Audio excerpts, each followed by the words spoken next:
Bienvenidos al Colegio de San Isidro. Hoy me toca presentar una actividad del Instituto de Derecho de las Mujeres, que es un instituto, como todos sabemos, tiene larga data en el colegio, pero fundamentalmente tiene muchísima actividad.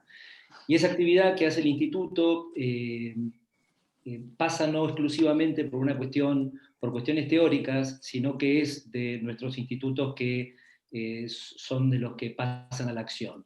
Es un instituto militante, es un instituto que tiene absolutamente bien claro lo que quiere, lo que busca desde el ámbito del derecho y lo que busca también por supuesto, desde el punto de vista de los derechos humanos. Hoy estamos celebrando, celebrar es una forma de decir, porque en realidad diría que es más una conmemoración, que tiene que ver con uno más de los episodios tristes que la historia de la humanidad nos ha dejado como amargo recuerdo, y que es el asesinato de las hermanas Mirabal por parte de la dictadura militar del ex dictador Trujillo en la República Dominicana. Esto sucedió en el año 1960 y fue la lucha de las mujeres latinoamericanas las que llevaron esta fecha, 25 de noviembre, como fecha internacional del Día de la No Violencia contra las Mujeres.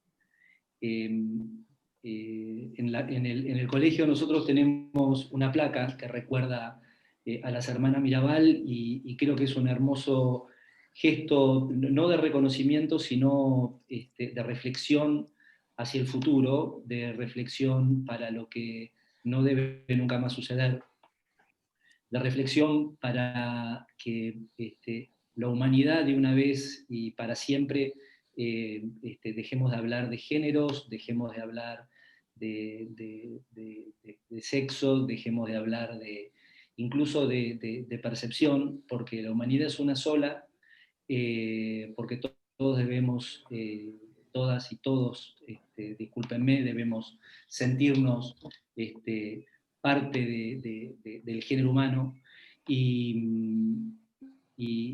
hoy tenemos el placer,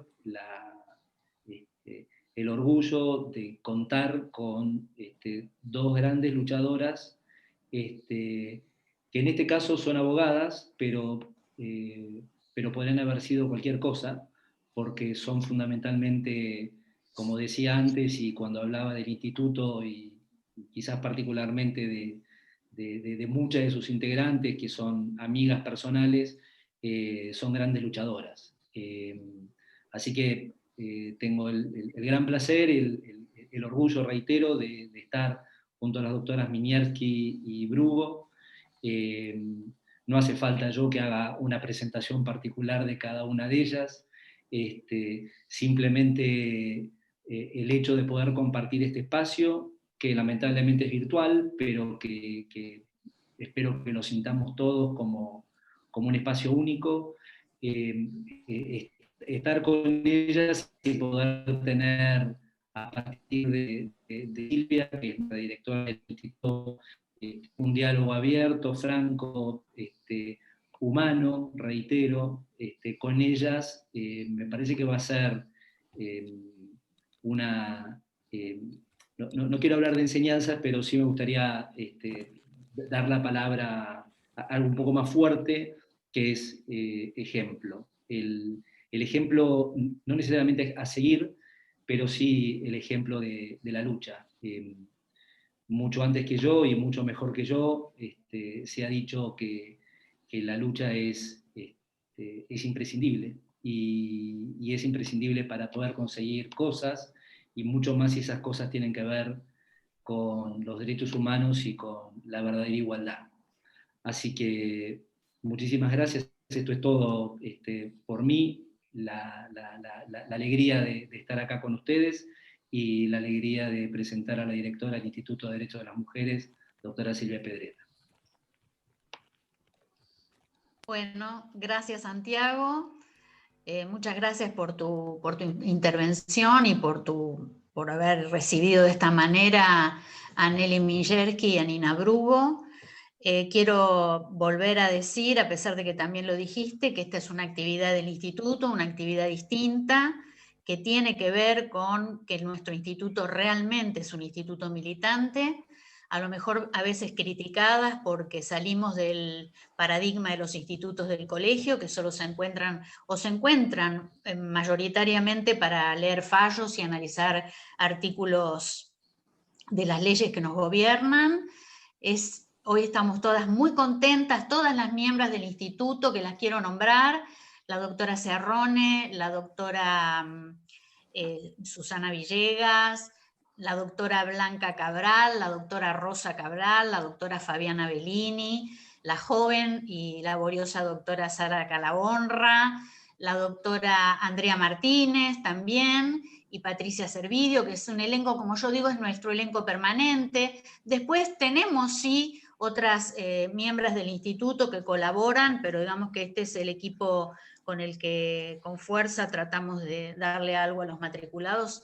En este caso, ni más ni menos que una entrevista a estas dos mujeres a las que le reconocemos no solo su sabiduría jurídica, a veces es más fácil encontrar personas con sabiduría jurídica que personas que militen por el reconocimiento de los derechos.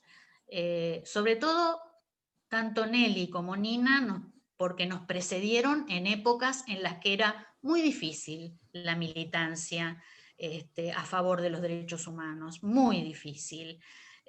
Yo siempre digo, no les quito valor a las chicas jóvenes que enarbolan el pañuelo verde, pero hoy el riesgo por enarbolar el pañuelo verde, el riesgo por pugnar por los derechos de las mujeres no es el riesgo de otras épocas. Si algo la Argentina aparentemente y la región en principio conquistado es la democracia, el voto como la participación ciudadana, que es un resguardo en alguna medida de que no va a haber por lo menos violaciones flagrantes a los derechos humanos. Sigue habiendo violaciones a los derechos humanos, pero no flagrantes. Por eso les doy la bienvenida en nombre del instituto y en realidad ya lo anticipé, pero ahora para nuestra audiencia, la idea es que nos cuenten dónde nacieron, en qué hogares vivieron, cómo fue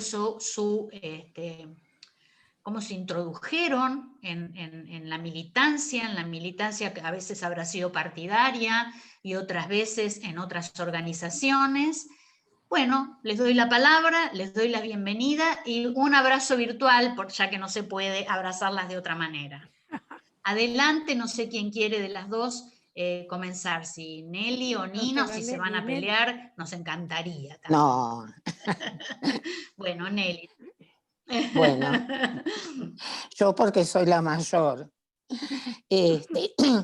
Bueno, muchísimas gracias, Silvia, muchísimas gracias, señor presidente del Colegio de San Isidro, y gracias al instituto, que hoy le comentaba justamente al colega que tiene una tradición muy interesante en cuanto a ser un enclave de defensa de los derechos de la mujer.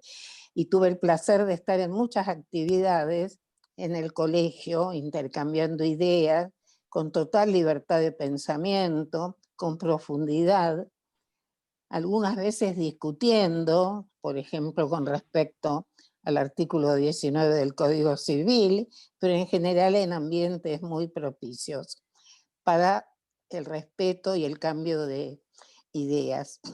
Bueno, yo soy una abogada un poco atípica, nací en Tucumán. A los 7 años mi familia se trasladó su domicilio a Buenos Aires. Me casé muy joven y yo estudiaba ingeniería, tuve hijos muy jóvenes. Y digo atípica porque cuando decido estudiar Derecho, yo ya tenía 2 niños y tenía 27 años. Y me consideraba una anciana.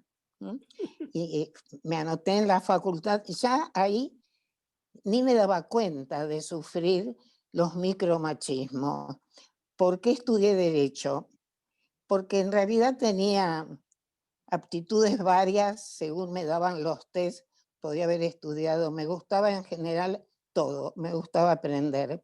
pero consideraba que no me perdonaba volver a abandonar una carrera, que la tuve que abandonar, porque bueno, tuve un hijo con algunos problemas y consideraba que las materias exactas, las carreras, exigían mucha presencia en la facultad.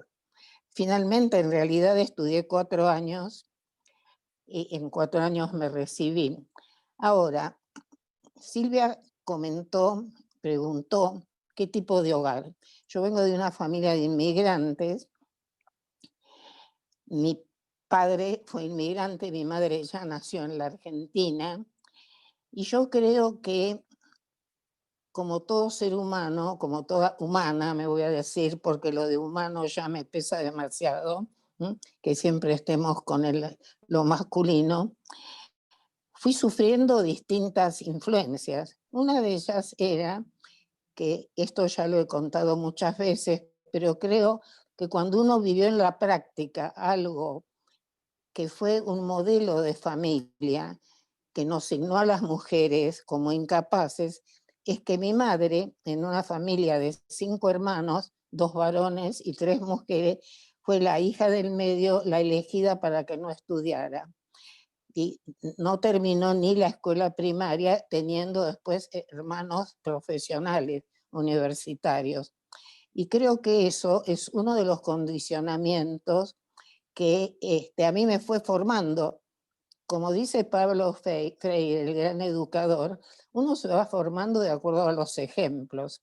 Por suerte, mi madre, en cambio de haber quedado enojada, o quiso que sus hijas estudiaran. Entonces, y como yo digo siempre, tuvo la suerte de que nos gustaba estudiar. Y nosotros, una madre que no le importaba que sus hijas no supieran nada, porque es cierto, las famosas tareas del hogar son muy importantes, pero cuando se tienen que hacer, se hacen. Y eso lo vamos a ver ahora, que las asuman todo el mundo masculino, que no le tienen que tener miedo, que se aprende. Entonces son improntas que van dejando. Y otra impronta que a mí me formó, porque yo nunca me consideré feminista hasta hace pocos años. Me consideré siempre una persona que, por distintas circunstancias de la vida, se identificó enseguida con aquellas personas que veían violados sus derechos humanos. ¿Por qué? Porque sufrí la guerra del 39-45, mi padre la vivió profundamente, porque tenía familia en Europa, viví la guerra civil española, viví varios golpes de Estado, y todo eso me fue acercando a tener una identificación profunda. Entonces, como yo creo que la perspectiva de género no es nada más ni nada menos que el respeto a los derechos humanos de las mujeres, entonces, y que entramos al mundo del derecho con la perspectiva de género, se introduce a través de la teoría de los derechos humanos, bueno, yo he sentido eso. Después, en la facultad me presenté a concurso en la carrera docente en Derecho de Familia, y también ahí, al lado de estudiar Derecho de Familia, era estudiar una estructura de poder, la que nos legó Vélez Sarsfield con sus de la familia democrático. Entonces es como que me fui formando cerca de sectores de izquierda, de sectores que clamaban por la igualdad. Entonces después de la facultad me fueron, mejor dicho, cuando renunciamos en la noche de los bastones largos, un grupo de profesores. Después volví, después ya como adjunta, todavía no había concursos, y lógicamente no en la época de López Rega, que es donde primero empiezan a echar y a perseguir a la gente más de izquierda, por llamarla así, en la facultad. Después, cuando queremos con Cecilia Grossman reingresar a la facultad, después de las vacaciones en el 70 y pico, no nos dieron lugar. Entonces, todo esto nos va asignando. O sea, posiblemente a otra persona a lo mejor no, pero yo creo que alguien que ha sido, digamos, que nace en un lugar con determinadas categorías, con determinadas costumbres, con determinadas segregaciones también, bueno, lo natural para mí fue inclinarme, digamos, por no considerarme, digamos, una privilegiada, sino alguien obligada a devolverle a la sociedad lo que la Argentina le brindó a mi padre y a mi familia, ¿no? Eso es los grandes rasgos.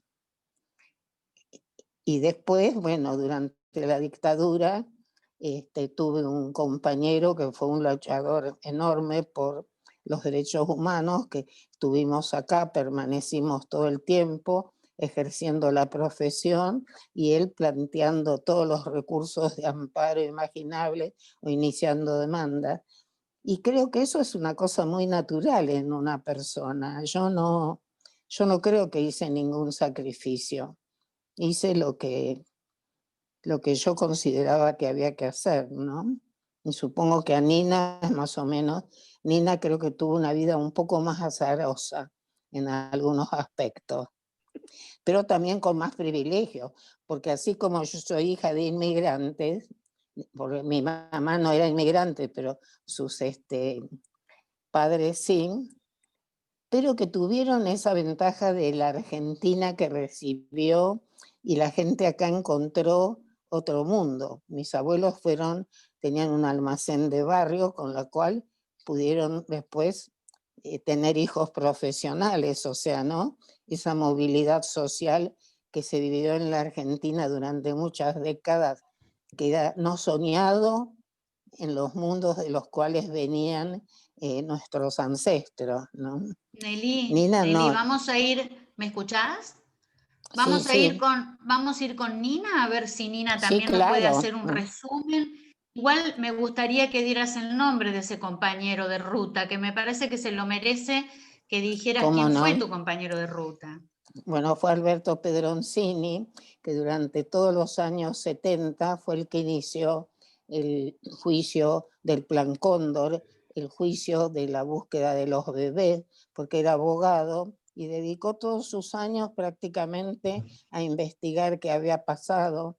Tuvo la idea él de que el juicio de la Junta, a la Junta no había hecho cosas juzgadas, no había trabajado el tema del nacimiento de los niños vividos en cautiverio. O sea, inició de las causas que sembraron un camino para que después de tantas décadas, ojalá eso cambie en nuestro ejercicio profesional, ¿no? Que los tiempos, porque hoy en día todavía vemos, y por suerte me alegro de eso, lo que me llama la atención es por qué tienen que tardar juicios 30 años, 20 años, ¿no? Pero por lo menos él abrió camino para, junto con otros profesionales, y, y también tampoco nos considerábamos héroes, para nada, ¿no? Pero estuvimos acá todo el proceso. Y ahora quiero escucharla a Nina, porque Nina tiene una Bueno, experiencia distinta. sí, Nina, a ver qué nos cuenta Nina de su inserción al mundo de los derechos humanos, a la lucha. ¿De qué hogar proviene Nina Brugo?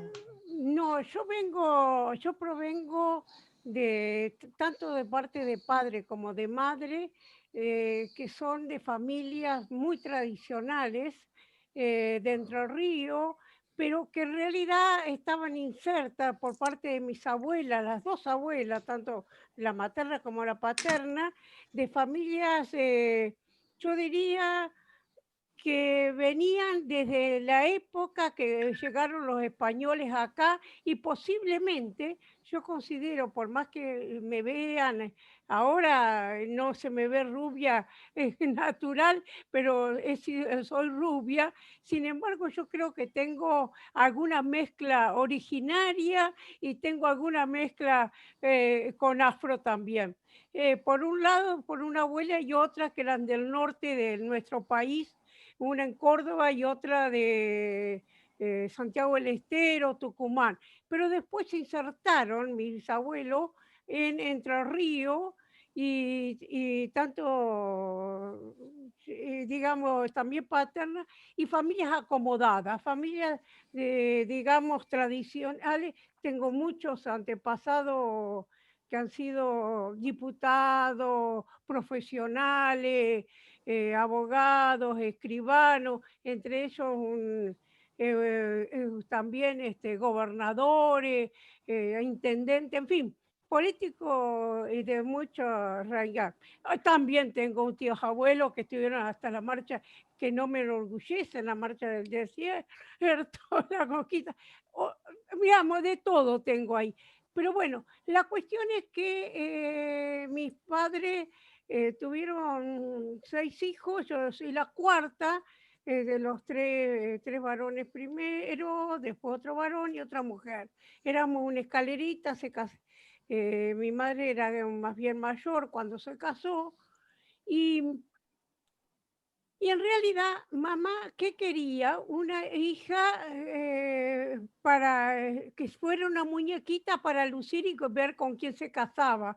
Ya venían los amigos de mis hermanos de cuando yo era adolescente y mamá miraba a ver si alguno me miraba, a ver qué hizo que me acomplejó. Yo creí, entonces volví más bien encerrada y tímida, aunque nadie lo quiera, hasta que llegué a la universidad, que me tocó entrar cuando ellos se fueron a vivir.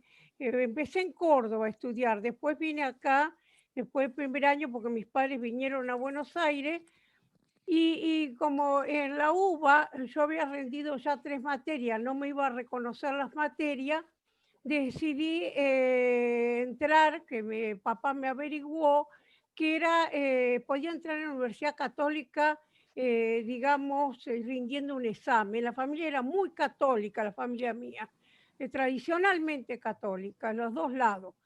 Entonces, en realidad yo no estaba con ganas de ir a la Universidad Católica, pero me reconocieron 2 materias y media, rendí el examen de ingreso, que también lo hice, lo pude preparar, y me sobró un poquitito, aunque lo preparé en 20 días, para poder ingresar, que era 7,50 y entré con 7,75. Pero yo me sentaba atrás, yo me sentía intimidada y me vestía de negro. Y me miraban, después me enteré que me miraban en realidad porque era linda, pero yo creía que me miraban porque era fea, o vaya a saber qué complejo me había hecho yo sola. La cuestión es que yo ahí estudié, pero me pasó que cuando me voy a recibir, había un profesor que tenía 3 apellidos, uno de ellos Pueyrredón, y lo nombro, porque es filosofía del derecho. Cuando voy a rendir en la anteúltima materia, no me aplazó. ¿Y saben por qué? Y ahí es donde comenzó, sin que yo lo buscara, una lucha determinada. A mí yo ya tenía una sensibilidad social, y ese profesor dijo en clase que era de derecho natural, personas que nacen para servir y otras para ser servidos. A mí me chocó eso, levanté la mano, a pesar de mi timidez entonces todavía, le dije que no consideraba que hubiera personas que nacen determinadas, unas para servir y otras ser servido, que me parecía una barbaridad. Ya estaba influenciada yo por el Concilio Vaticano II, porque ahí sí yo me introduje un poco, y buscando la igualdad. ¿Qué pasó? Se dividió la clase, se armó una gran discusión y uno quedaba para un lado, otro para el otro. Entonces, claro, yo me sentaba a rendir, me aplazaba, él me hacía 2 preguntas que no tienen nada que ver con la materia y me aplazaba 2 o 3 veces. El doctor Germán Vidal Campo era el decano en mi facultad. Y según me enteré, cuando yo ya no decía a nadie que iba a rendir esa última materia, que me aplazaban 2 veces, porque me aplazaron 2 veces, nunca me había pasado en mi carrera, por miedo de que me aplazaran.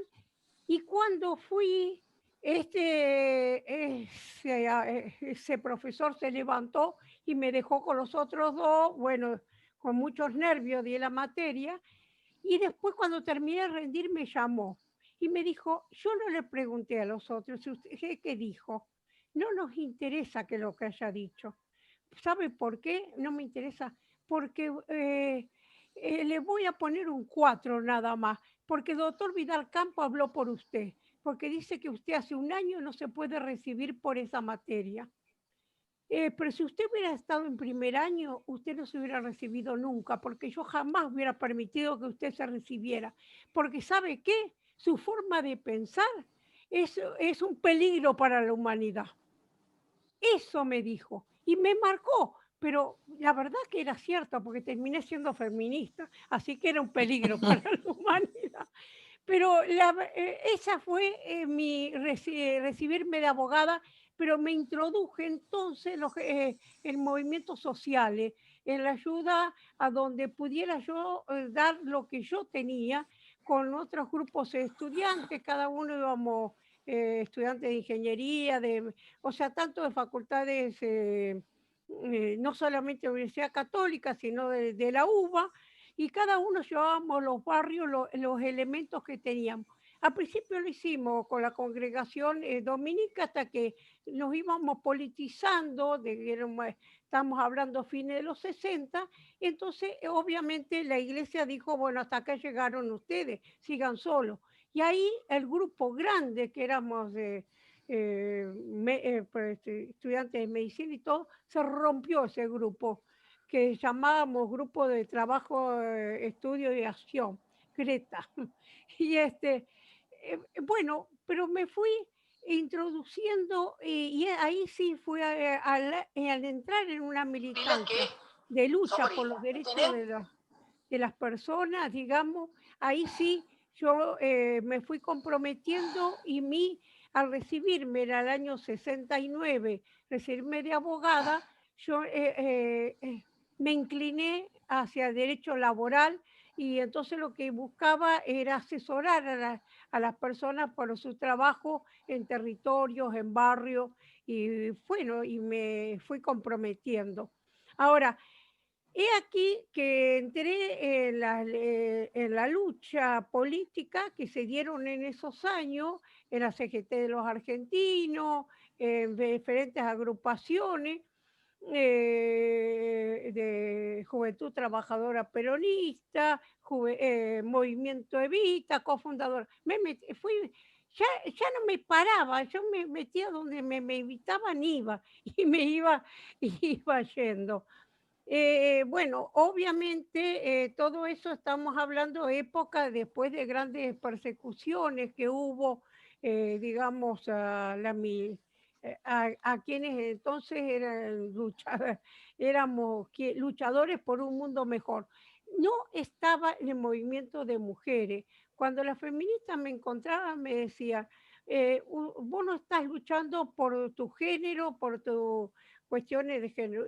Y yo decía, con esta juventud maravillosa vamos a hacer una revolución. Y una vez que haya una revolución va a haber un cambio social, económico, y ya no ocuparemos si hay problema de las mujeres. Porque algo lo insinuaba a mí. E incluso me lo enseñaron las compañeras de Territorio y Movimiento Evita que decían, me encantan estas reuniones, porque en estas reuniones no viene mi marido y dice, vos callate que sabés de política, no podés hablar. Y yo vi que las mujeres necesitábamos un espacio. Bueno, obviamente cuando vino la época de las persecuciones, yo ya en el año 75, yo ya había formado mi pareja, mi primera y única pareja que tuve, que era un ex sacerdote. Nina, te interrumpo un minuto. Nina, ¿sí? Te interrumpo un minuto. ¿Vos vas a empezar ahora a contarnos algo sobre la década del 70? No, iba a decir ¿ahora? El irme del país, eso, entrar a eso nada más. No, bueno, no, porque me gustaría hacer un corte.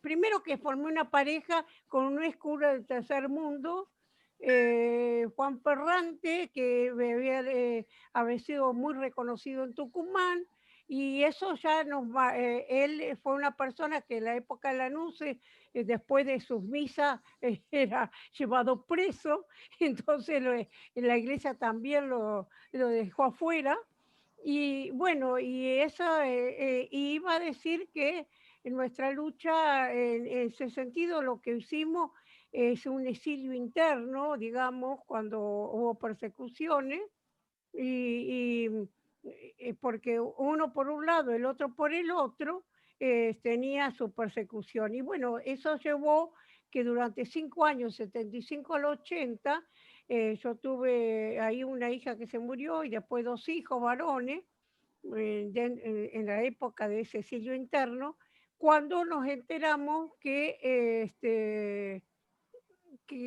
que habían localizado, parece, el lugar que nosotros nos habíamos refugiado. Fíjense una cosa, 1,5 cuadras donde vivía Julio López, en el barrio de los Hornos de La Plata. Por eso lo nombro, porque después me enteré cuando salió a luz Julio López, en un departamentito que había construido un albañil atrás. Obviamente yo ahí no podía trabajar como abogada, era maestra, así que hacía auxilio domiciliario a los chicos de la escuela de esos barrios. Pero bueno, luego de eso, en el 80 teníamos que ir, ¿no? Las únicas personas que nosotros teníamos contacto nos dijeron, váyanse, acá no, ustedes ya no van a lograr pasar una represión mayor, porque evidentemente estaban sobre nosotros, y mi hermano, del segundo de mis hermanos, Gerardo, nos sacó clandestinamente del país a Brasil, y ahí es donde, luego de un tiempo después, mi hermano lo desaparecieron para siempre. Por eso yo digo, nunca más se borraron del mapa, nunca supimos qué fue de él, porque las únicas personas que en aquel entonces estaban presas ya no lo vieron ni no supimos. Creemos que tuvo que ver porque que los llevaron hasta Brasil por algunas cuestiones, es que el departamento que nosotros nos refugiamos en el ACNUR, Naciones Unidas, y el departamento que él nos habían prestado fue allanado en la búsqueda nuestra cuando hacía una semana que se lo habían llevado a mi hermano. Y además un anónimo que recibió mi padre venía desde Brasil diciendo que no lo buscaran más, que nunca jamás iba a volver. Entonces, realmente, por eso es una cosa. Bueno, y en el exilio que hicimos, Canadá, México, sobre todo Canadá y México, Juan era licenciado en filosofía, me permitió estar en la Universidad Veracruzana, a mí también, en sociología. Y lo que nosotras, al volver en el año, cuando subió Alfonsín, en el 84, él, bueno, entró en la docencia en la universidad, en la UBA, a darse materia de sociedad y Estado, y yo empecé a ejercer mi profesión conectada con muchos gremialistas, con mucha gente que había estado conectada, y a hacer fundamentalmente de laboral. Y ahí conocí yo el feminismo. Es una anécdota que tengo, es que, bueno, una cosa que a mí me marcó también, y mi padre me ayudó, yo no tuve un padre patriarcal, tampoco tuve un compañero patriarcal, todo eso a mí me permitió que tuviera libertad y no fuera, digamos, no me sintiera coartada para nada. Ahora, cuando nosotras estábamos en el exilio en México, cuánta dinero había, Juan compraba libros porque había perdido ya 2 o 3 bibliotecas. Entonces, libro, y entonces yo le dije, pero Juan, le digo, no podés gastar todo el dinero que ganás en libros, cosas así. Entonces me empezó a comprar libros de feminismo. Decía, ese es tu tema. Claro, al principio yo lo miraba de reojo, tenía para leerlo e instruirme, me daba presión, pero lo empecé a hacer. Luego lo empecé a hacer y vine acá Y en el año 86, cuando supe del primer encuentro nacional de mujeres, que en realidad me invitaron a formar parte de la comisión organizadora, pero yo estaba trabajando un full time y no podía, y no participé, no me sentí como en deseo. Pero la fuerza que hubo en ese primer encuentro del año 86, yo dije, esta fuerza de las mujeres va a transformar el país. Y no me equivoqué. Por eso yo agradezco a la vida que pude ir a los 34 encuentros nacionales de mujeres que hubo hasta ahora, porque ahí donde me hice feminista, ahí conocí, incluso en el encuentro feminista de San Bernardo, ahí conocí el feminismo y empecé el feminismo, y ahí conocí a Dora Koladesky, que me asustó cuando dijo firmar por el derecho al aborto. Yo había acompañado a compañeras que habían abortado, no me parecía mal, pero para mí era un tabú. De eso no se hablaba en voz alta. Y vean ustedes, ahora ando con el pañuelo, ahora formé parte de la campaña.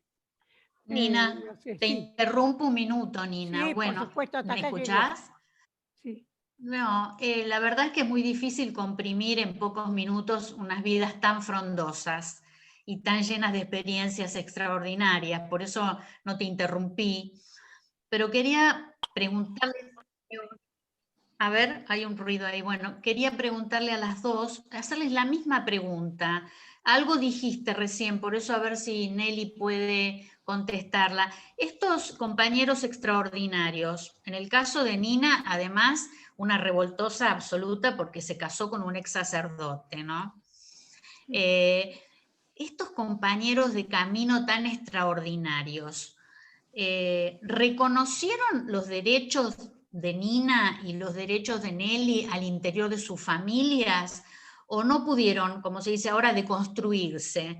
Y en realidad, hacia adentro, en sus hogares, en lo doméstico, hubo una réplica del sistema patriarcal. A ver, Nelly, si nos puedes contar si Pedroncini, que era ese ser tan maravilloso... No, bueno, no, yo tuve un primer marido, ingeniero, que es el padre de mis hijos, y que fue siempre muy respetuoso. Supongamos, yo estudié Derecho, como dije antes, teniendo 2 hijos en la escuela primaria, y realmente tuve mucho apoyo desde ese punto de vista, desde todo el punto de vista de mi familia, de mi marido entonces.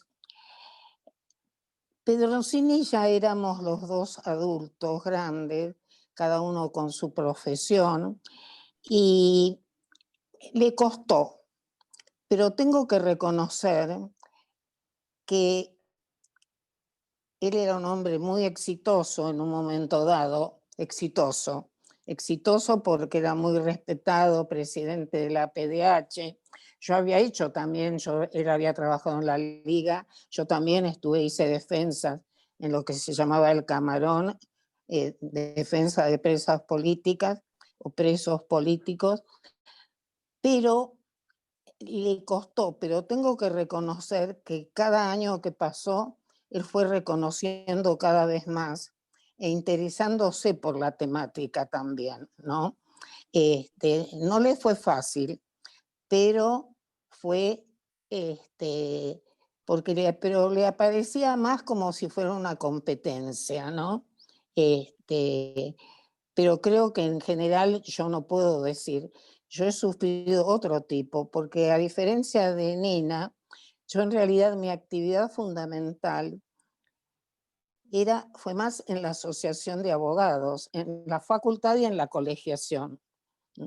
¿Por qué? Porque no bien me recibí, entré a la Asociación de Abogados de Buenos Aires.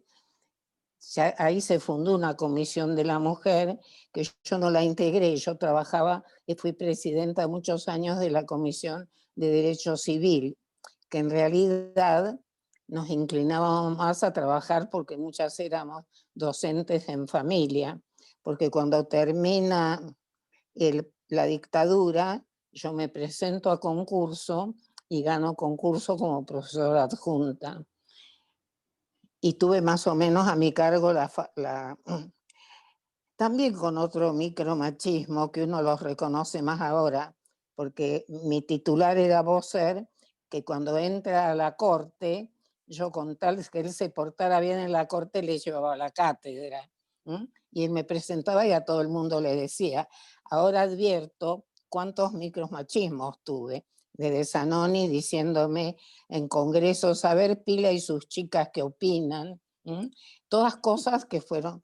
Y después, entonces ya dentro de la ABA y después en el colegio público, que fui tesorera, fui la primera mujer presidenta del Tribunal de Disciplina, pero también ahí también sufrí otro. Me acuerdo que el día de las elecciones, que son los tres cuerpos, tribunal, asamblea y consejo, siempre los postulantes a la presidencia son cabeza de cartel. Y el día de las elecciones, el que era presidente, yo lo felicito porque ganamos, era todo un triunfo enorme, y me dice, sí, pero sabés que vos tenés un año nada más, pues está comprometido el segundo año para fulano de tal. Ahí le pegué un grito y dije, yo eso, a mí nadie me consultó, que si me hubieran consultado posiblemente lo hubiera aceptado, porque hay problemas de política, pero le dije, mira, ni lo planteen porque lo denuncio ya. Entonces, por eso yo no tuve grandes problemas, pero tuve algo que es muy importante, que yo le he tratado de transmitir a las más jóvenes, que es siempre, supongamos, en el consejo, cuando fui la primera vocal del colegio público, era creo la única mujer. Entonces los lunes, y después fui tesorera, se hablaba de fútbol. Hoy se hacen roscas más allá que crean una confraternidad. Por eso yo ahora me felicito de que las chicas sepan de fútbol, todo, porque son pequeños detalles, pero es como que cuando a mí me dicen, vos tuviste obstáculos, y yo creo que tuve obstáculos porque no lograba penetrar las grandes decisiones, como ese ejemplo que conté, ¿no? O sea, venía bien, y después fui la primera presidenta de la ABA,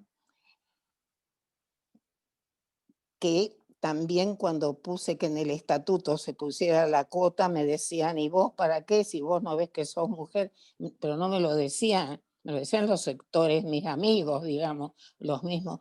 O sea, es una trama muy sutil y por eso es tan difícil, muy sutil para algunos niveles, muy brutal para otros, ¿no?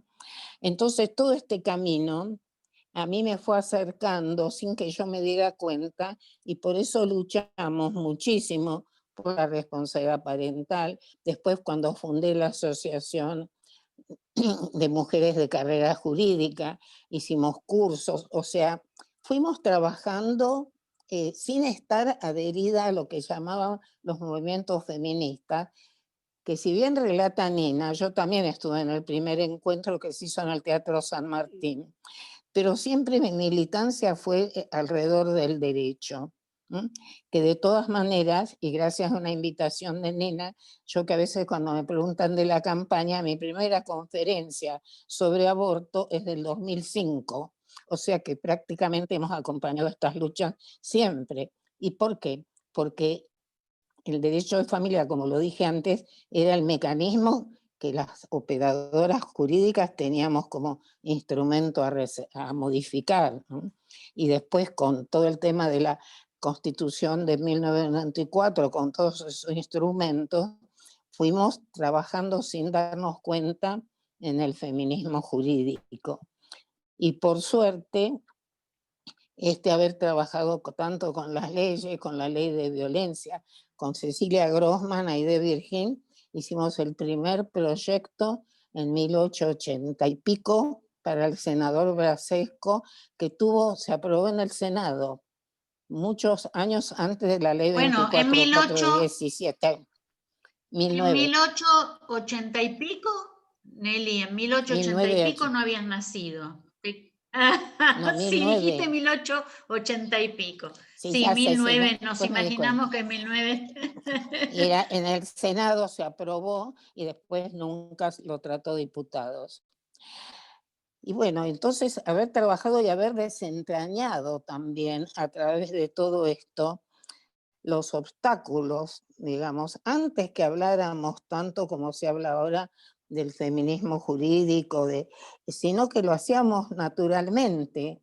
Yo tengo escrito sobre todas las cosas negativas que tienen las leyes que nos dan beneficios a las mujeres y cómo tenemos que estar permanentemente poniendo el ojo. Inclusive la última ley de paridad también está con dificultades. O sea, cómo esta deconstrucción necesita mucho trabajo.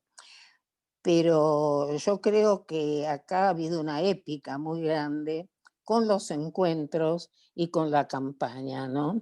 Y que eso ha sido muy importante en mi vida, en la vida de Nina, en la vida de muchas mujeres, porque pudimos trascender de la cosa académica, ¿no? Creo yo, y hubo una ida y vuelta de la sociedad muy interesante, muy importante. No sé si vos empezaste con el tema de los... Nina, O sea, a ver, Sí, sí, no quería en terminar. realidad yo ya conozco algo de la historia del... Sí, querías terminar No, algo, porque me Nelly. acordé, claro, porque me acordé de la pregunta inicial tuya, que era sobre qué pasó con nuestros compañeros. Posiblemente el haber tenido compañeros afines políticamente, democráticos, y una familia permisiva como fue la mía, respetuosa de cada uno de sus integrantes, creo que eso debe haber ayudado mucho, porque se nos habilitó en la vida un camino de autonomía y de independencia. Creo que no es poco, ¿no? Y que nos permitió desarrollarnos como nos hemos desarrollado. Entonces creo que eso tiene mucho que ver y yo la verdad agradezco porque tengo muchas gratificaciones, mucho, como la tenemos todas las mujeres que hemos transitado este camino, ¿no? De que por suerte estas nuevas generaciones nos reconocen, que creo que también en cierto modo es un avance de los derechos humanos en general, una generación de jóvenes que no reniega de sus ancestras, como nos llaman, sino que al contrario nos reconocen y nos gratifican. No sé qué piensa Nina sobre eso. A ver, Nina, ya sabemos que tu compañero, el ex sacerdote, era un amo de casa. Sí, Alguien la que... verdad es que yo vivía en la casa de él y no era la casa de los dos. Él se ocupó de entrada nomás. Nosotros hicimos un convenio de la división del trabajo en la casa. Yo jamás iba a ser una ama de casa, no me sentía como tal. Y él pareció, dice, no, yo cocinar, no. Pero bueno, vos sabés, sí, yo le voy a lavar los platos. Por un tiempo largo yo no lavaba, digamos, los platos, pero después fue natural la división natural de eso. Aunque cuando empecé, yo al principio cuando salía dejaba comida hecha, porque decía cocinar, no sé, pero después empecé a no dejarla. Entonces mis hijos me dicen, ay mamá, cuando vos no estás, guácala la comida de papá. Y después cocinó más rico que yo, porque no me metí y apreció. O sea, en ese sentido, digamos, y en la forma intelectual, yo me fortalecí, digamos, me fortalecí, se acabó mi timidez al sentir con quién compartir y con quién, digamos, aprendí muchísimo y bueno, eso es lo que se puede llamar un regalo de la vida, ¿no? Tener un compañero de esa naturaleza. Pero bueno, la cuestión es que lo que voy es que el feminismo no es una cosa que yo lo haya tomado como algo natural. Yo creo que era algo que tenía que pasar y pasó. ¿Cuándo me hice feminista? Me pregunta, yo no lo sé. uno se va haciendo y nunca va a terminar de ser feminista. Porque ¿cuál es el objetivo fundamental nuestro? Un mundo mejor, un mundo de igualdad económica, sociales, un mundo en el cual los sueños que teníamos de un cambio total y revolucionario, que las mujeres lo estamos haciendo, que las mujeres estamos concibiendo. Estamos viviendo una situación terrible en este momento en la cuestión de la pandemia, pero veamos que hay una cantidad inmensa transformadora ya en el mundo y que yo creo que eso va, no lo voy a llegar a ver seguramente, pero va a primar, va a estar. Y bueno, y en cuanto a lo de el hecho, por ejemplo, Exacto. en la Asociación de Abogados, que recuerdo, creo que hace que 30 años más o menos que yo me hice socia, al principio yo pensaba, tenía prejuicio de juntarme con la abogacía, porque tenía prejuicio porque los consideraba aquello que yo había visto en mi ciudad natal. Los abogados eran los académicos, eran los que estaban en un sentido superior y yo prefería verme más en el llano, pero perdí ese prejuicio. Conocer una persona como Nelly, yo perdí ese prejuicio. Y entonces pude abocarme también y meterme en todas las cuestiones que hacían y cuando yo vi también que en el movimiento de mujeres venían representantes, por ejemplo, Carmen González, que venía por la Comisión de la Mujer de la ABA, yo dije, bueno, quiero entrar en esa comisión. Bueno, se fue dando y bueno, terminé siendo presidenta después, unos años después, presidenta de la Comisión de la Mujer. Y bueno, y también me sentí muchísimo porque vi la parte transformadora que podíamos hacer desde el punto de vista del derecho. Como también, por supuesto, políticamente siempre buscaba dónde estar y siempre encargada del área de la mujer, presidenta de en el partido que hubo muy importante, que fue el Frente Grande, fui presidenta de la Secretaría de la Mujer. Fui con las mujeres autoconvocadas para decir que no pongan en Santa Fe la reforma constitucional en el año 94. Formé parte de ese grupo que evitamos que se pusiera en la Constitución la defensa de la vida de la concepción. O sea, ¿y qué grupo no integré? Después me fui al lugar de mujer, atendí a mujeres golpeadas. Me recuerdo una primera vez cuando empecé a escuchar, una médica, recuerdo, me, me hizo creerle que su marido le iba a matar.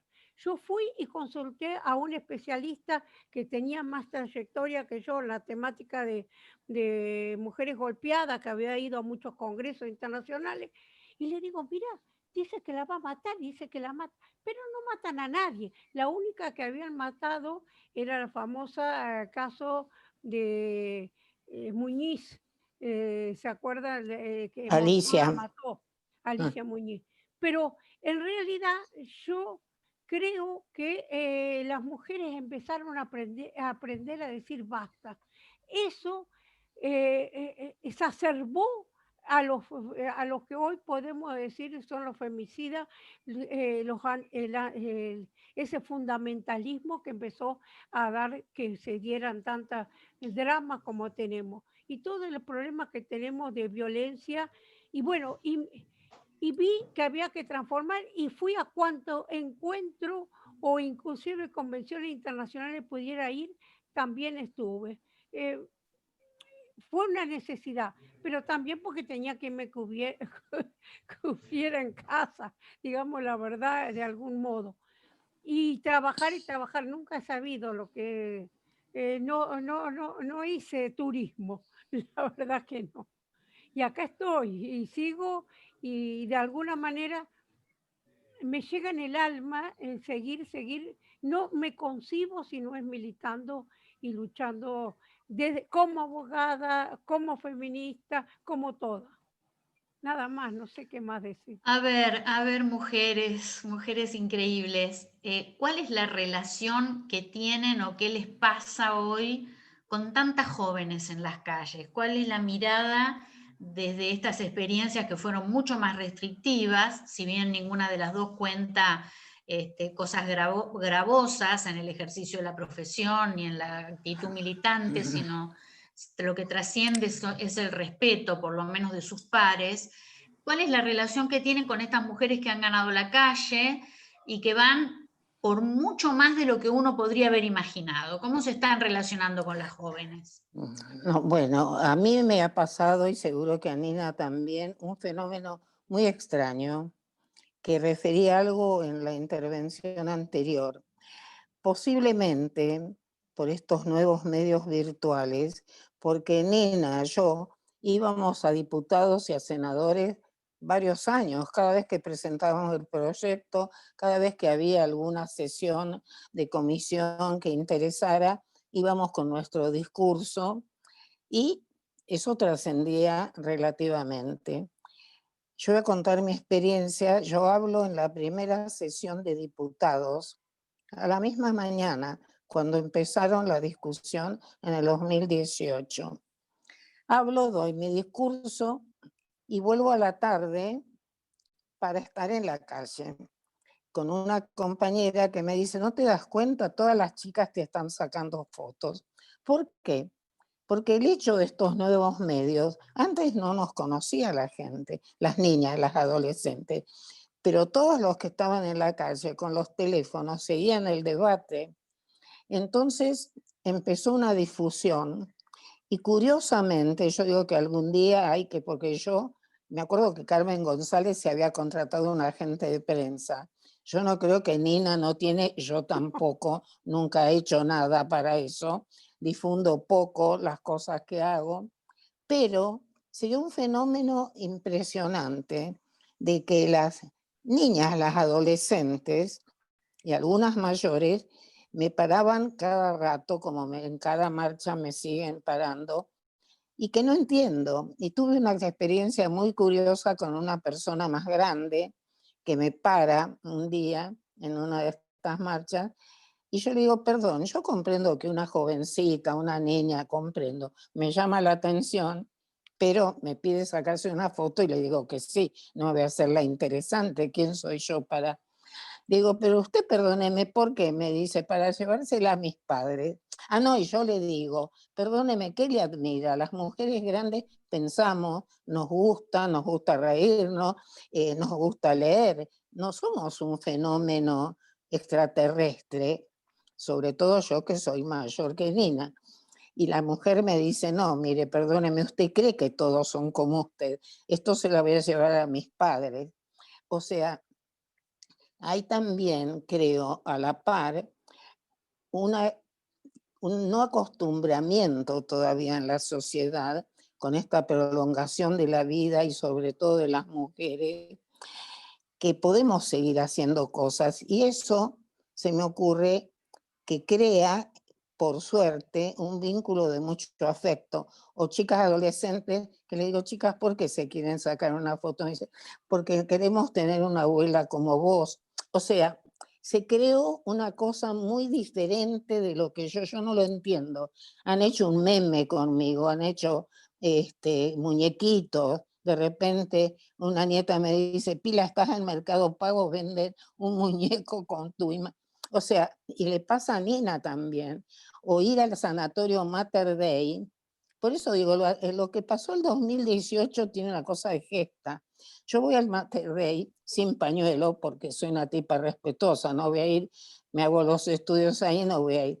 El señor que me está haciendo la factura me dice, ay, ojalá que usted siga haciendo todo lo que hace. Y yo lo miro, digo, y estaba con mi nieta, por eso tengo una testigo, me dice, sí, dice, ojalá que tu mamá, si esta historia de las que hay acá se termina. O sea, ha habido en la sociedad, hicimos como, ¿no te parece, Nina? Como un golpe, algo conmovió mucho. Y conmovió, eso lo sigo sosteniendo y vuelvo a las teorías de los derechos humanos, porque el aborto no se sintió como algo aborto, algo hecho nada más que para las mujeres embarazadas, sino como un derecho humano que tiene mucha más significación, que tiene que ver con la libertad, con la autonomía, con la equiparación, con el derecho a la educación sexual integral. Yo creo que algún día se va a estudiar ese fenómeno, pero que se dio. Yo he ido a muchísimos colegios, me han invitado secundarios, una mujer de mi edad, oíme, no tenía 91, tenía 89, y los pibes sentados en el patio escuchándome, preguntándome si yo aborté, pero con ningún amarillismo, con una cosa de comunicación. Eso es una de las cosas más emocionantes, ¿no? Y que creo que si me preguntás cómo y por qué, no sé. No sé cómo hemos logrado, debe ser que nos mantuvimos en una, no hemos sido agresoras como los antiderechos, hemos respetado siempre, hablamos permanente de que estamos en una ampliación de derechos, y eso es el feminismo, por lo menos el que comparto con Nina. Nosotros no queremos, yo por lo menos, y Nina estoy segura, Silvia también, no queremos un mundo que sea como el androcéntrico, pero que las que dominemos seamos las mujeres. Queremos un mundo con igualdad real y efectiva y en la vida, no en nada más que en la letra de la ley, ¿no? Y eso es un fenómeno que ojalá en algún momento se estudie, porque fue muy impresionante ver los chicos con las mochilas, con el pañuelo, varones y chicas. Eh, yo le estaba escuchando a la Pila y yo diría lo que agregaría lo que ella dice, la marea verde. La marea verde no es solamente una lucha por la interrupción del embarazo. La marea verde ha sido unida a una marea de igualdad, a una marea de feminista contra la violencia. Eso es lo que hay.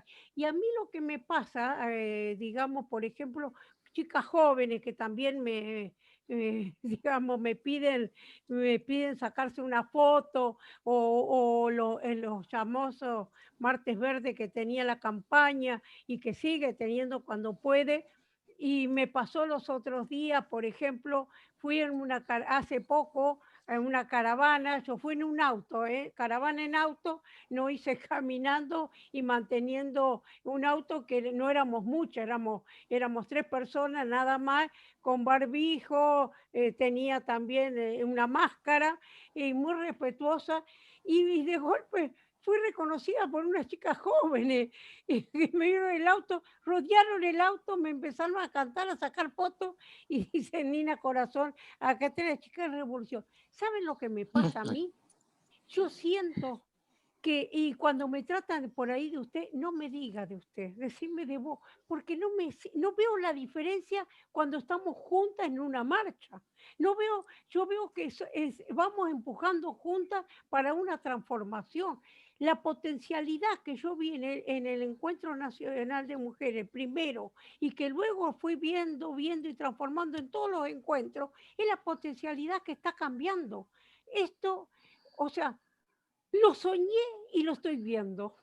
Soñé en realidad como no soñar en el sentido de que soñé durmiendo, sino que yo soñé con un mundo que se puede transformar. Y creo que es incipiente una transformación que puede haber. Y como decía Pila, nosotras no queremos como los antiderechos, no somos la reversa del marxismo, no. Todo lo contrario, lo que queremos es para la humanidad toda un mundo mejor, que otro mundo es posible en todo sentido y transformador.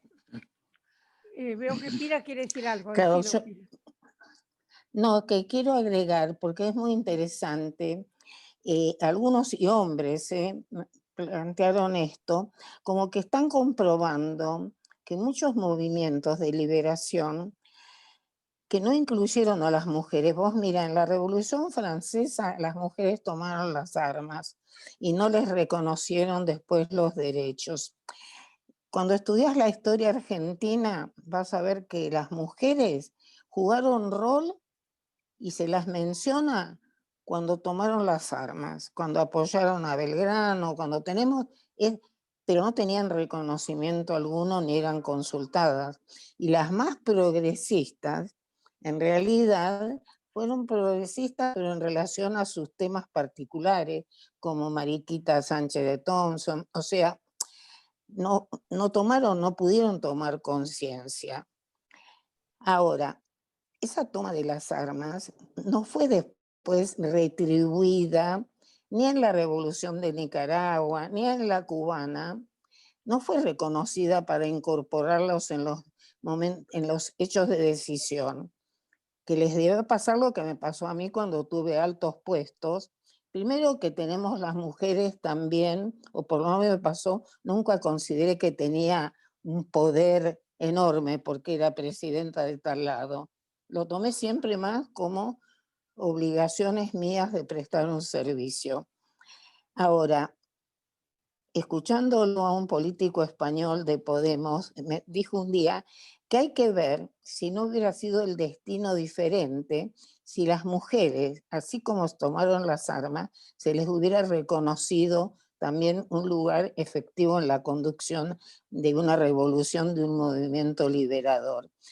Porque eso que le pasó a Nina, que yo lo recuerdo como un discurso reiterado, primero la revolución, la lucha de clases y después vemos las mujeres naturalmente vamos a emerger.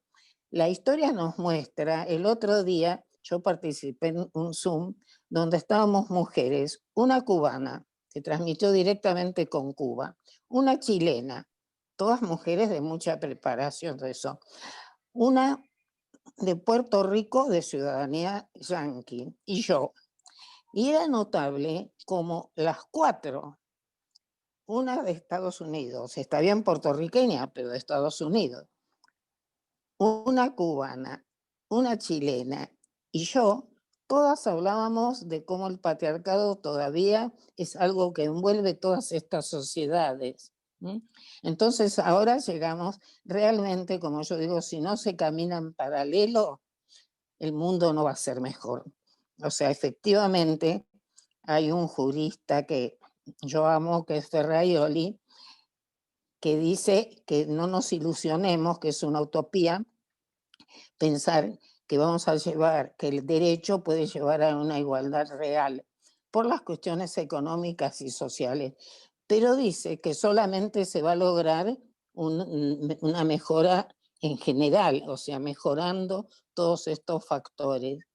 Pero al mismo tiempo nos dice que eso no nos quita que justamente tenemos que abusar nuestro ingenio, nuestra imaginación para usar al derecho como un instrumento. Y yo creo que lo hemos estado usando y por eso ahora hay tantos sectores a nivel internacional que están en contra de la UNESCO, en contra de de UNICEF, en contra, porque están en contra de la CEDAW, están en contra de estos instrumentos jurídicos que nos han ayudado, ¿no? Pero creo que eso es el gran paso que se dio en estas últimas décadas. No podemos posponer más la lucha por la igualdad real y en todo caso en paralelo con cualquier otra lucha de mejoramiento de las condiciones de nuestra humanidad, ¿no? No, me estaba acordando, Pilar, me acuerdo que en una oportunidad, yo viajé varias veces a Cuba e incluso cubanas que han venido acá, me acuerdo de una oportunidad, me dicen, una cubana me dice, te voy a presentar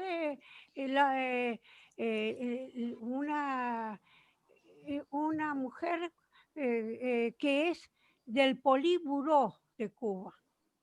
Y yo, bueno, me la presentó, hablamos, y entonces me dice, sí, porque es una de las 4 mujeres que son es una de las 4 mujeres que están en el Políbulo, como diciendo una gran cosa.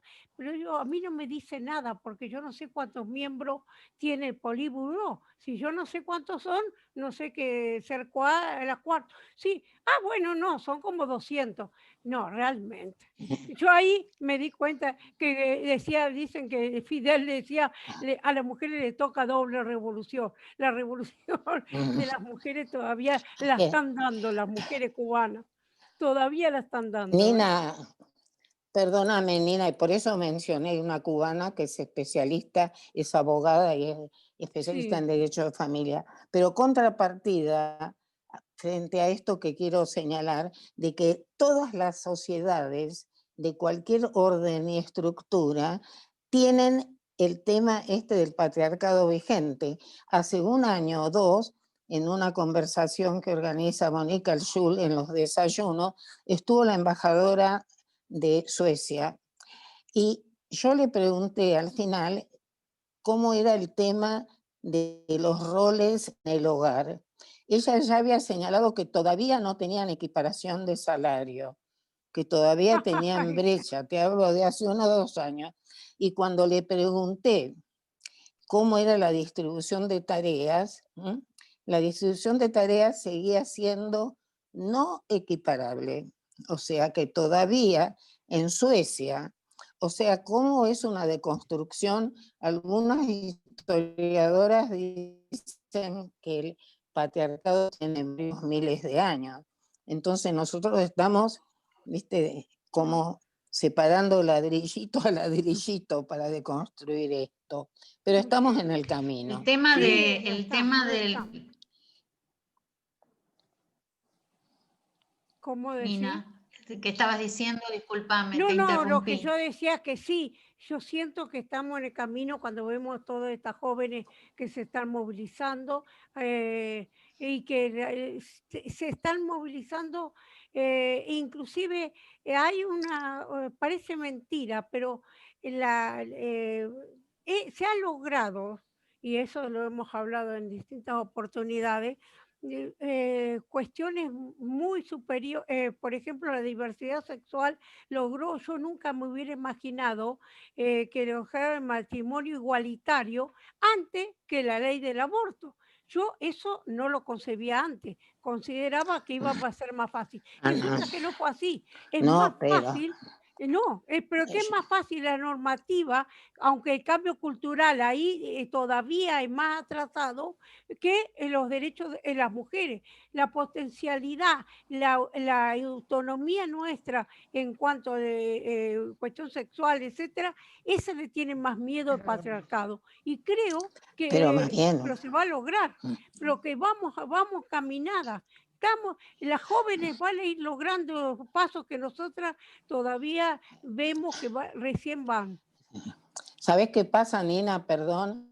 ¿Por qué se logró matrimonio igualitario y no aborto? Porque matrimonio igualitario en última instancia es algo que introduce a un sector de la sociedad en una institución valorada, como es el matrimonio, entra dentro del control social. Y además hay muchos varones, también para varones. No, pero no, perdóname, quiero decir algo. En cambio, el tema de la reproducción de la mujer es algo que no nos damos cuenta, o sí, porque lo sufrimos, que está inscrito a fuego. Es como mover la última piedra basal de toda una estructura, es salirnos de la reproducción.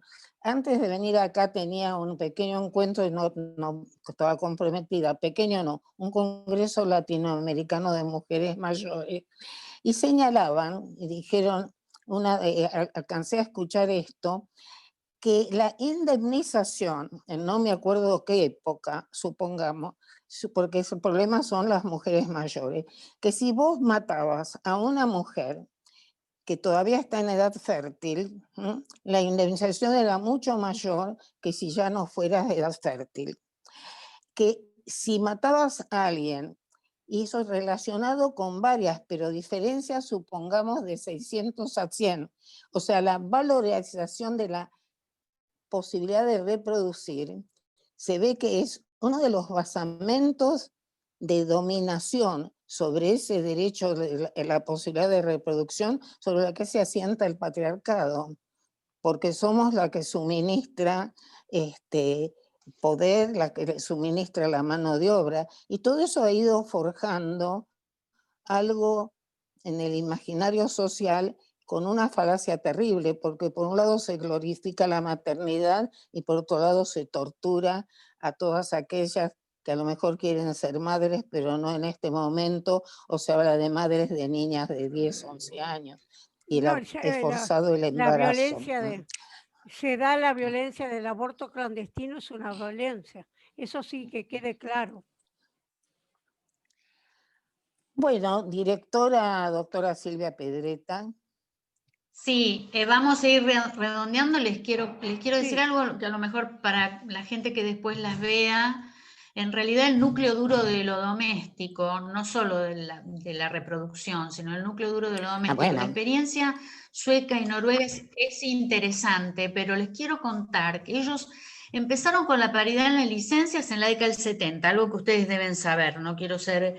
y ellos quisieron, ellos descubrieron que a pesar de la paridad en las licencias, el varón seguía sin cumplir con el rol, o sea, tomaba la licencia pero se iba a la taberna, para utilizar una expresión de Ghiberti. Solo el monitoreo de la legislación les permitió corregir, con lo cual en la Argentina todavía no hay paridad en las licencias, se está discutiendo un dictamen que ya además en el 2018 salió un dictamen y no prosperó. Pero nosotros, a ver, hablamos de una legislación profusa, que nos ha beneficiado, no estamos como a principio de siglo, la ley de protección integral, los tratados internacionales, pero tenemos, creo que la gran deuda es monitorear la legislación y el control del Poder Judicial. Me parece que estas son dos cuestiones muy, muy importantes. Quería nada más que intercambiar esto. Por supuesto que yo y el doctor Quarnetti nos quedaríamos todo el día con ustedes. Me gustaría que redondearan cada una en 3 minutos y termináramos este encuentro fantástico, que redondeen con la idea que quieran, con lo que quieran expresarnos. No, yo te redondeo.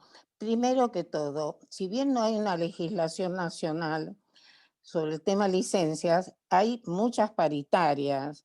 Por ejemplo, con Poder Judicial de la Ciudad de Buenos Aires, el papá, por decirlo así sintéticamente, tiene la misma licencia.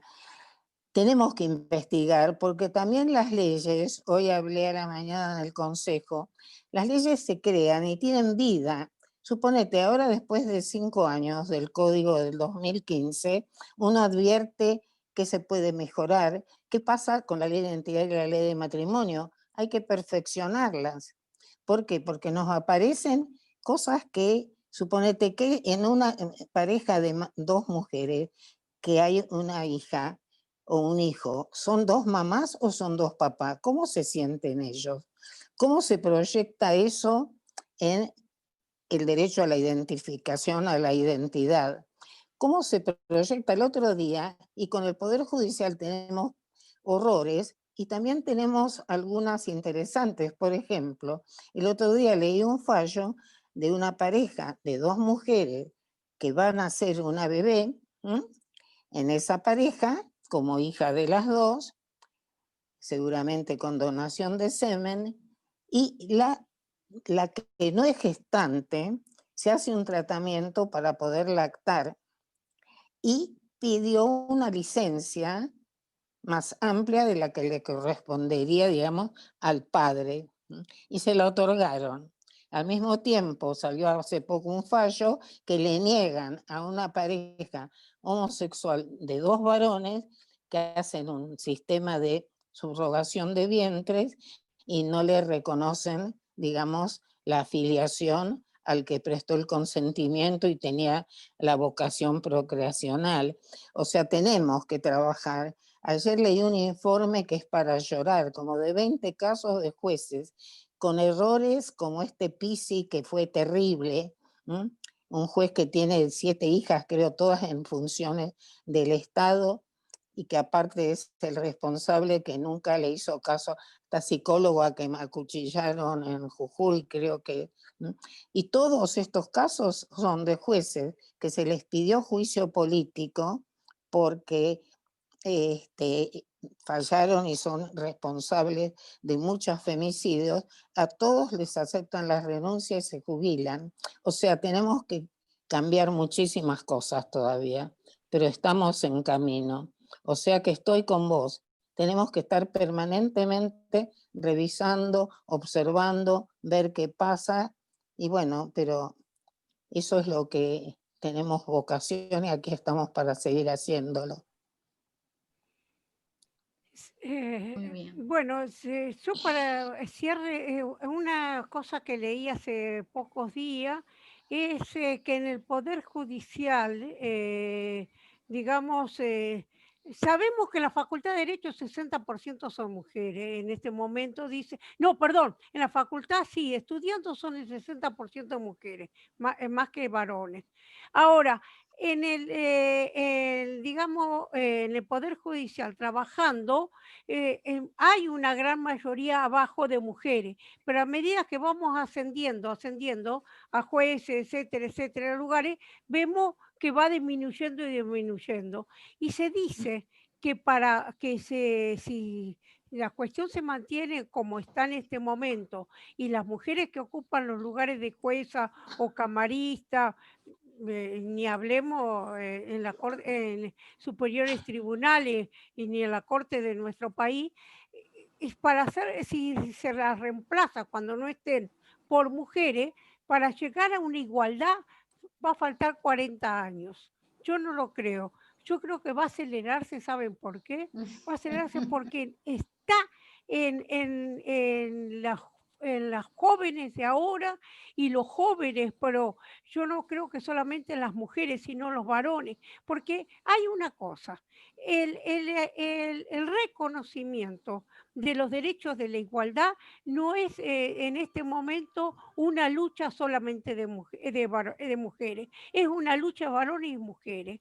Lo vemos en la calle, lo vemos en todos lados y lo vemos actuando. Aunque no sea mayoritariamente todavía varones, ya hay una cierta paridad en la calle. Entonces la paridad en general y cambio de las legislaciones de igualdad la vamos a obtener.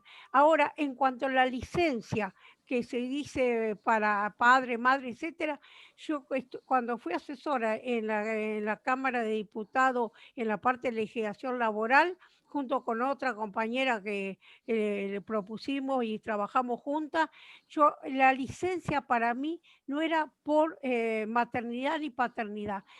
¿Cuál es el bien jurídico que nosotros tutelamos? El niño que viene, el bebé que llega, el quien llegó al mundo. Entonces yo llamaba licencia por nacimiento, sea varón, sea mujer, y no y quien digamos lo parió o quien lo tuvieron, la licencia tiene que ser igualitaria. Así es como lo trabajamos.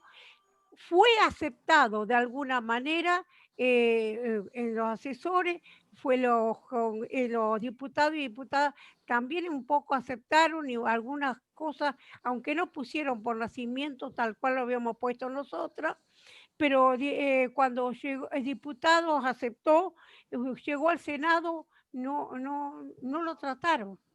Un tema que te estoy hablando hace como más de 10 años. Esta es una deuda. Es una deuda. Sí, esta es una de las deudas.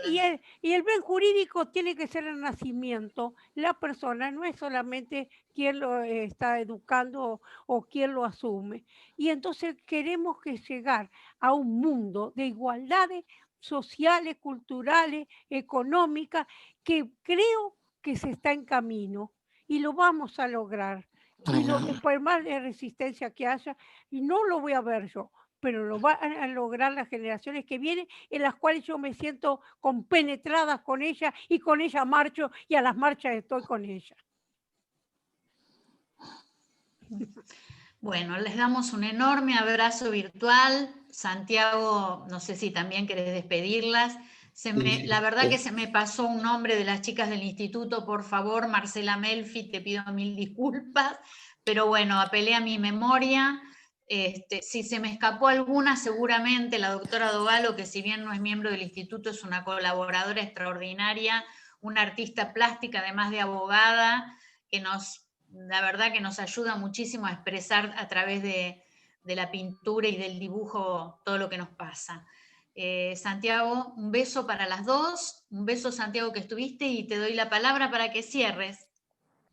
Sí, simplemente agradecerles por el tiempo que nos dedicaron, agradecerles por supuesto por la militancia, por la lucha, porque la lucha continúa y sigue, y tiene que ver con esto que ustedes resumieron, ¿no? La acción, la educación, y que la humanidad finalmente pueda entender, que todos podamos entender lo que los chicos, lo que los jóvenes, lo que las jóvenes, lo que los adolescentes entienden de manera muchísimo más natural que nosotros, y que es que todos tenemos... había un viejo profesor de Derecho Societario mío que en algún momento, hablando de otros temas que no tenían absolutamente nada que ver, pero que hablábamos de las acciones privilegiadas y demás, en definitiva, este colega, este profesor, lo que dijo es: no olvidemos que todos terminamos naciendo de seno materno. Y ahora deberíamos modificar esa frase. El tipo lo que estaba diciendo era que la igualdad de todos.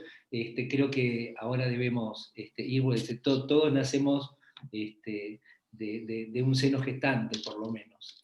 Así que les agradezco muchísimo, y bueno, a disposición siempre, el colegio va a estar a disposición de ustedes y abierto a la charla.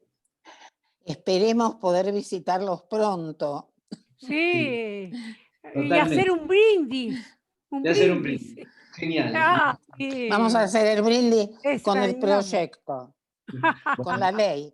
Un beso. Un beso. Gracias, gracias. Gracias a Muchísimas ustedes. Muy agradecida al colegio.